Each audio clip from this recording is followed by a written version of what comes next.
A big hello to all you UFC fans who've gotten up bright and early to what is being coined the super fight. Now, welcome, of course, to our show, which is the first Indian show ever of its kind, ladies and gentlemen, to be talking about everything UFC. And of course, the big super fight is between Nate Diaz and Conor McGregor. And with me is fanboy Parvin Dabas. Thank you very much for being here today. Yeah, you're a big fanboy. Yes, Well, I'm Sunanda Wong and I'm a big fangirl. Yeah? Yes. Yeah. So the big fight. Yes. Are we going to be talking about it? Everybody's excited about it. They've just been at it. If you saw the press conference, did you actually see the press conference? I did. I'm already doing my best Nate Diaz impersonation right now. Can you tell? It's a little more grungier, isn't it? He's like a snarling dog, isn't it? Not really. You know, he's hard on the outside and soft on the inside. Yeah. Okay, so I'm going to try my best Conor McGregor impression. Yeah. Can you tell why I'm wearing black? No. Have you ever seen Nate Diaz wear any color except for black? Oh, that's true. That's true. Yeah. So this is, like an homage. To Nate Diaz, yeah? Yes. You obviously are all for Diaz, yeah? Yeah, of course. Well, Why wouldn't anybody be? there's a reason, and I'm of course all for McGregor. And do you know why I'm wearing orange? Irish? Yes, all for Conor McGregor. Now I think that guy is brilliant. Of course, he lost the match against Diaz the last time. That came out. He's brilliant. He lost the match. He is brilliant. Brilliance doesn't mean that you can't He's really. Brilliant. He lost the match. He slapped Diaz around in that ring on 8th of March. Yes, Diaz did win at the end. Yes, he did because of that. You're sounding like Conor McGregor now. Isn't it? I won the fight for 8 minutes, but I lost in the end. He did slap him around the entire octagon. Nobody gets any points for slapping somebody around, but losing in the end. Either you win or you lose, or you win on points. Yeah, He that's lost true. the match. Yeah, it's true. It's true. But you know what?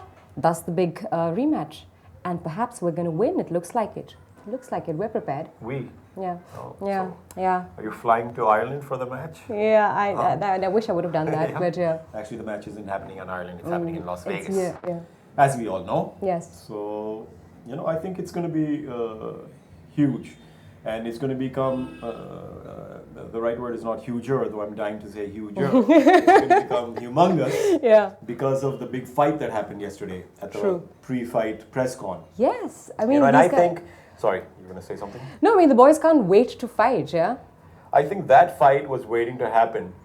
Because if you remember, before UFC 196, when these guys fought for the first time, Nate Diaz in an interview had said about Conor McGregor, where there was this huge press con and almost every UFC star was on the stage, and Conor McGregor told everybody, "You're a bunch of bums, I'm going to beat you all, I'm going to go to every weight category and beat you all." So in this interview, Nate Diaz has said, why did everybody just listen to that shit? You're allowing him to just jump on you, and he said all of them were a bunch of peas. You can we heard that. Guess what P stands for, but he said if I was there, somebody would have gotten up. I would have hurled it at him. Yeah, I do. But what I like about McGregor is the fact that he's raw and brute force. Okay, he's good.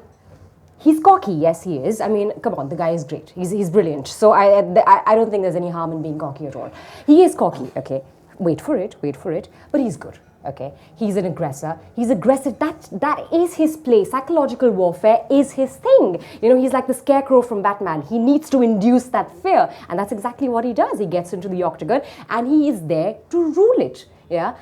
Now, yes, he does indulge in a lot of trash talk and all of that. However, I do feel that guy knows his game very, very well, and he's been brilliant at it. Okay, getting back to psychological warfare. Okay, Yeah. Mind games. What Nate Diaz did at the pre-fight press con was do a McGregor on McGregor. Yeah. Well, he's learning from the best. He doesn't have to learn from him. Nate Diaz has been doing that from the beginning of his career. Like he rightly said in, I forgot which UFC it was, when he beat Michael Johnson and he called him out. Well, he said, "You've stolen everything I own or I have, and you've taken everything away from me," because Nate Diaz has been doing that from the very beginning. Now, wait for it, let me finish. Getting back to the press con, if you see, he got inside McGregor's head. Yes, he did. He got inside McGregor's head. McGregor was the one going around crazy looking for a bottle. He threw water bottle at me. He said something. Let me pick this. Let me pick that up. Let me throw it back at him. Ah! He was going crazy. Exactly what he has been doing to his other opponents. He did that to Aldo. He did that to very Aldo, big yes. time. He was doing it to Rafael dos Anjos. And the reason being, wait for it again. I'm waiting for it. Wait for it. Is because, see, these guys cannot express themselves as well in English as he can. They want to say stuff back to him in Portuguese, which is, what they speak in Brazil, as you will probably very well know. But, it's like, but he's saying in English, they cannot speak back. And if you see, a lot of that was frustration which gotten inside their system, and the main reason why McGregor already won the match before he fought Aldo was because he got inside his head. Aldo rushed at him because he had all this pent-up anger. He couldn't express back. Now and then he would say stuff, but he couldn't really get back. Because he rushed at him, McGregor had already said that this is exactly what he's going to do.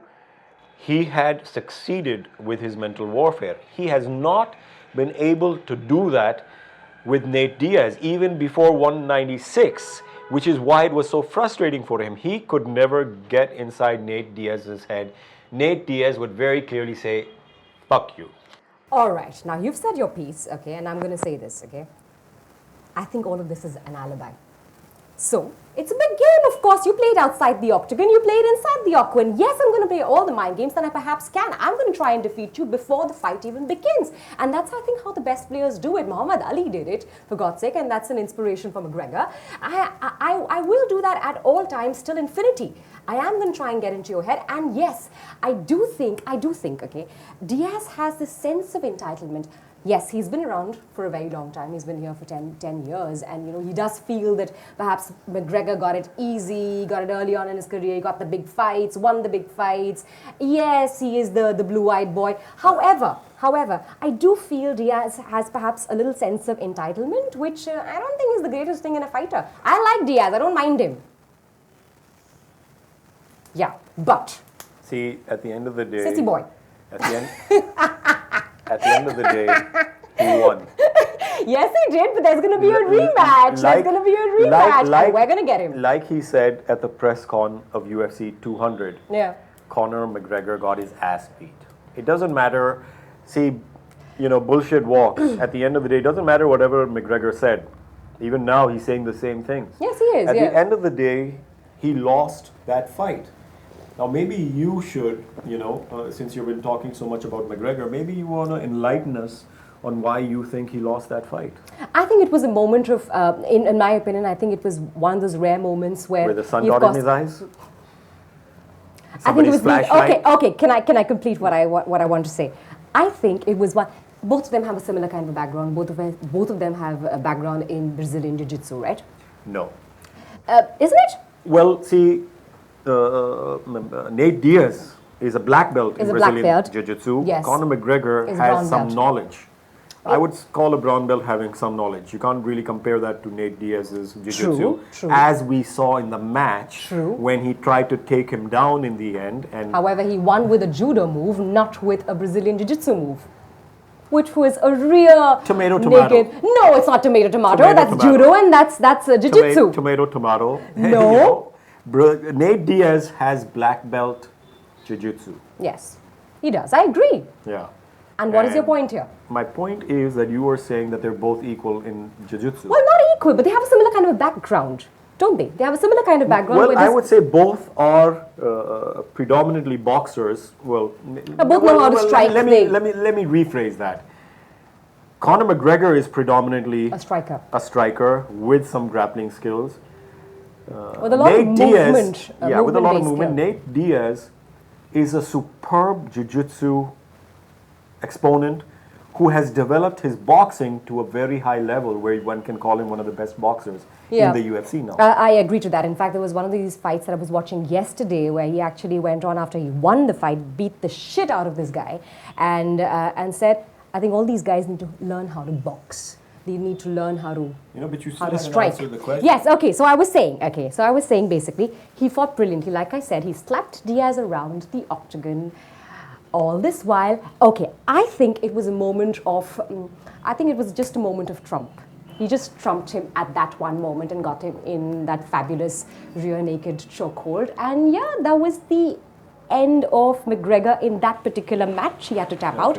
However, I don't think it's going to happen this time because I'm sure he's prepared himself better this time.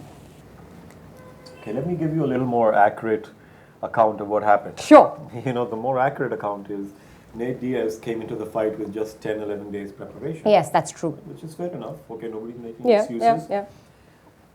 He was pacing himself in the beginning to make sure he doesn't try too hard and, gas out. He was, finding his distance. Okay, McGregor got some good shots on him, blah, blah, blah. But he started finding his range. He got a lot of good shots on McGregor. He got the Stockton slap in. He started using his jab to great effect, and McGregor was starting to get beat up. As somebody rightly said, when you fight Nate Diaz, you think you're winning, but all of a sudden you're like, shit, I've lost. How the hell did that happen? That's what happens when you fight Nate Diaz. He can take the fight away from you at any time. He just creeps in the way he uses his jab at different angles. You don't even know. You get a couple of hits and you're on the ground and you're choked out, which is what happened. But it wasn't that quick as McGregor and some other fans of his are trying to put. It was it was fast, but it was a deteriorating. He made McGregor deteriorate during that fight. He outlasted him. He outlasted him.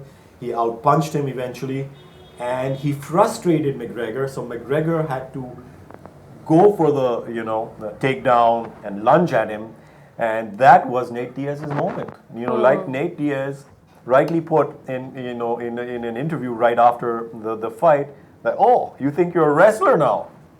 McGregor is not a wrestler. No, he's not, of course. The biggest mistake he did was trying to go for the lunge and the takedown. But the reason he did that was because he was tired getting hit in the face while standing up. He had no other option. He was getting beat up in the face. He had no stamina left. He had no gas left. He had to go down on the ground. And of course, after that, we all saw what happened.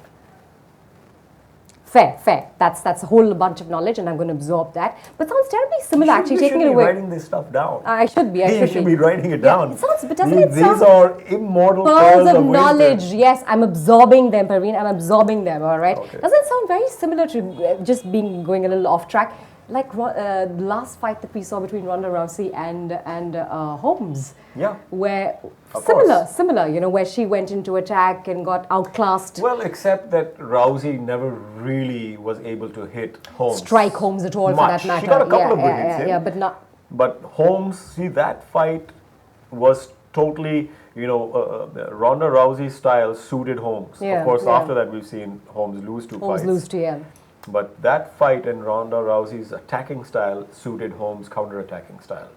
So I don't think we can compare the two much. But yeah, both people were on big winning streaks and they lost. I think that's the comparison. I think that's the comparison. So, yes, I agree. Diaz is a great fighter, and so is, of course, McGregor. But talking about the whole UFC plan of it, okay? Don't you think it's going to be better for UFC fans and in general, if you actually see the whole money-making business? Because, of course, this guy, McGregor, is very popular for pay-per-view matches. Would you elucidate upon that? What, that he's good for pay-per-view matches? Yeah. I think McGregor has been great for the business side because he talks so much. So everybody wants to see him get beat up. Everybody wants to see him get beat up, especially the fighters, because he talks so much. So they are willing to put down whatever money it is in the pay-per-view for in America to see him get beat up. If I was in America, I would pay $100 to see him get beat up at UFC 202. Well, okay, we're going to see And that. that's why people are dying to see the fight. He's Yeah, a great marketing, if you want to call him a marketing genius, but he knows how to sell himself. fights Yeah. and himself and the fights. Yeah. We, all want to see those fights. I wanted to see There's the great Nate Diaz, anticipation, but there's yeah, I great want to see the entertainment. fights to see him get beaten up, and I had the satisfaction of seeing that at UFC 196, where Nate Diaz. You do know I don't like you too much, yeah? Okay. Yeah. It's fair enough. Yeah, well, whatever. Okay, so wouldn't be in the larger scheme of things when it comes to Dana White as well minting more money. I mean, here, if McGregor actually does win, so it'll be 1-1 and there'll be a trilogy. And if Diaz goes on to win, then it's just going to be the end of it. Which it should be. It should be. Why shouldn't it be the end of it? He's been beaten More for twice. the fans. We need McGregor to win, and he's going to win. He's learned everything. He's been watching Diaz very, very closely, and he's going to win. Now, let me just underline this. He would, if Nate Diaz wins, it'll be 2-0, end of trilogy.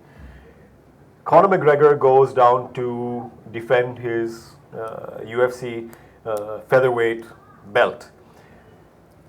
He is very good at 145 because everybody is much smaller at him. His skill is in losing a lot of weight to make 145 pounds for his weight category. The same thing that he's been complaining about, that Nate Diaz is a much bigger guy and blah, blah, blah, is actually the same thing he does. And actually, he's not a bigger guy. He's Nate Diaz guy, fights at 155, usually. He just happened to be heavier at that time because he got 10 days notice.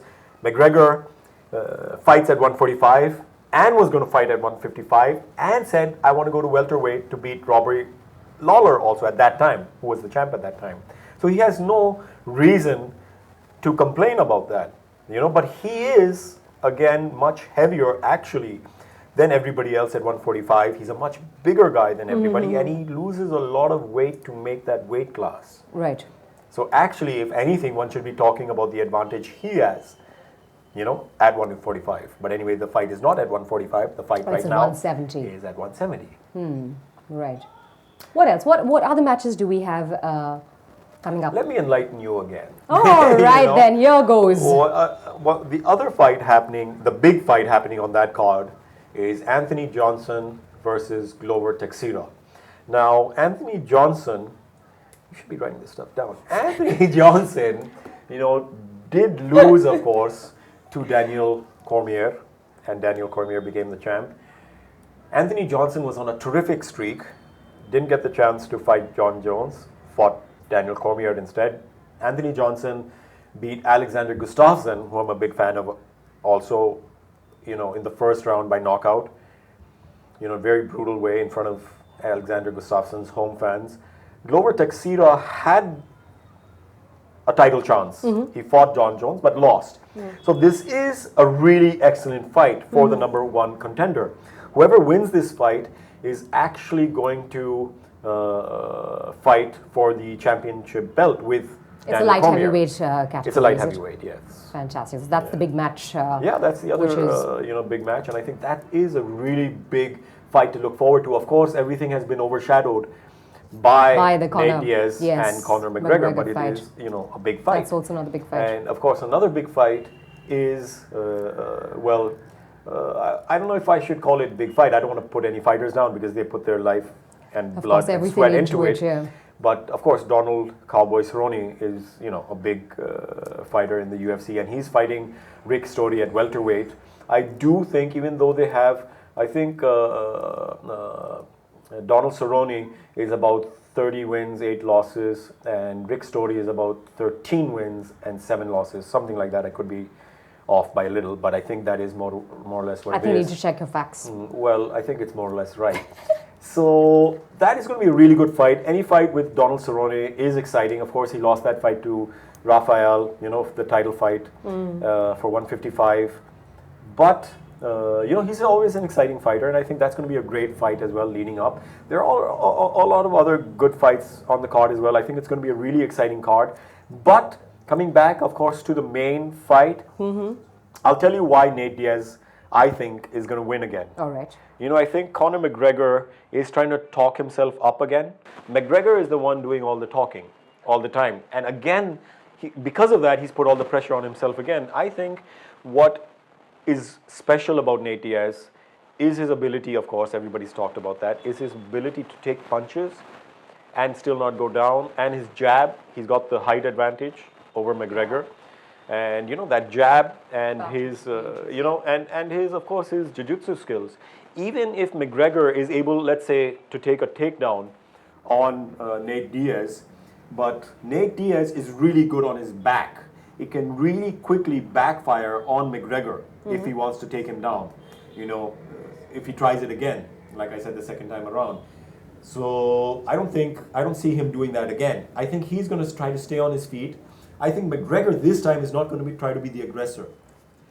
I think he is going to try to wait and try to get Nate Diaz to come to him and try to then attack him from different angles, with his boxing, and maybe some kicking, but mainly with his boxing, and try to outlast him because he has built up his stamina, from the last fight. So I think that's what